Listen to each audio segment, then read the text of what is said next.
সৌভাগ্যবান পুরুষের 4টি লক্ষণ জেনে নিন আমার এই ভিডিওর মাধ্যমে। প্রিয় দর্শক, 4টি জিনিস যদি পুরুষ পেয়ে যায় তাহলে ওই পুরুষ সৌভাগ্যবান। তার মতো ভাগ্যবান আর কেউ হতে পারে না। আল্লাহ পাক তাকে ভালোবেসে এই 4টি জিনিস তাকে দিয়ে থাকেন। এই 4টি জিনিস যদি আপনার কাছে থাকে তাহলে আপনি ভাগ্যবান একজন পুরুষ। পুরুষের সৌভাগ্যবান হওয়ার লক্ষণ 4টি। তার মধ্যে নাম্বার 1, নেককার স্ত্রী। দুনিয়ায় একটা পুরুষের জন্য সব থেকে বড় সম্পদ হচ্ছে তার নেককার স্ত্রী। কারণ একটা পুরুষের স্ত্রী যদি নেককার হয় তাহলে তার পুরো দুনিয়াটাই একটা জান্নাত হয়ে যাবে। আর ওই পুরুষ যদি নেককার স্ত্রী না পায় তাহলে তার এই দুনিয়াটা পুরো জাহান্নাম হয়ে যাবে। সুতরাং যেই পুরুষ নেককার স্ত্রী পেয়েছে, দিনদার একজন স্ত্রী পেয়েছে, সেই পুরুষের থেকে ভাগ্যবান পুরুষ আর কেউ হতে পারে না। নবীজি সাল্লাল্লাহু আলাইহি সাল্লাম এই জন্য বিয়ে করার সময়, বিয়ের পূর্বে এই বিষয়গুলো খেয়াল করতে বলেছেন। এখনকার সময় আমরা কি করে থাকি? সবসময় বাইরের সৌন্দর্যটাকে আমরা একটু বেশি প্রাধান্য দিয়ে থাকি। বাইরের সৌন্দর্য মানে আমরা ভাবি যে সে ভেতরেও অনেক সুন্দর, কিন্তু না, এটা ভুল। সত্যি কথা বলতে বাইরের সৌন্দর্যটা বেশি সময় থাকে না।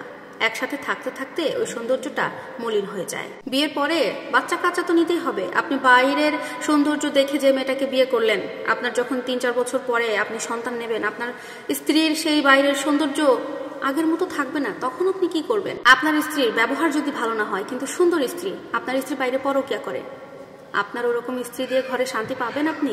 আপনার সুন্দর স্ত্রী আপনাকে সম্মান করে না, বাইরের পরপুরুষের সাথে মিষ্টি মিষ্টি কথা বলে, আপনি ওই সুন্দর স্ত্রী ঘরে রেখে কি করবেন? শান্তি পাবেন? সবকিছু মিলিয়ে স্ত্রী যদি নেককার হয় তাহলে ওই পুরুষটা ভাগ্যবান পুরুষ। নাম্বার 2, দ্বিতীয় নাম্বার হচ্ছে প্রশস্ত একটা বাড়ি। আপনি পুরুষ হিসেবে আপনার যদি থাকার জন্য বাসস্থান হিসেবে একটা প্রশস্ত সুন্দর একটা বাড়ি থাকে তাহলে আপনি নিঃসন্দেহে ভাগ্যবান একটা পুরুষ।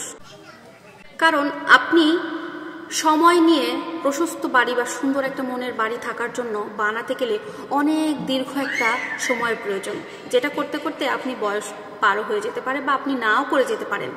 সেক্ষেত্রে যে পুরুষ খুব সহজে বাবার করে যাওয়া হোক বা কোনোভাবেই পেয়ে থাকুক একটা প্রশস্ত বাড়ি, তাহলে সে অবশ্যই ভাগ্যবান একজন পুরুষ। নাম্বার 3, যানবাহন। এখন আপনার নিজস্ব যদি একটা কোনো গাড়ি থাকে, সেটা হতে পারে সাইকেল বা কোনো মোটর বাইক বা কার, যে কোনো কিছু আপনার যদি যানবাহনের জন্য নিজস্বভাবে থাকে তাহলে আপনি অবশ্যই আপনি সেই কাজটা সুন্দরভাবে করতে পারেন এবং আপনি একজন সৌভাগ্যবান পুরুষ।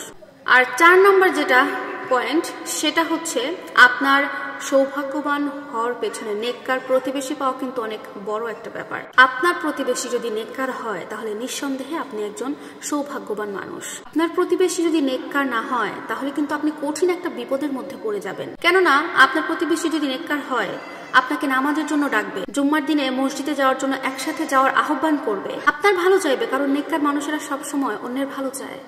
সুতরাং এই 4টি বিষয় আপনার মধ্যে থাকলে আপনি অবশ্যই সৌভাগ্যবান পুরুষ। এই বিষয়গুলো সবাই খেয়াল রাখবেন। আল্লাহ হাফেজ।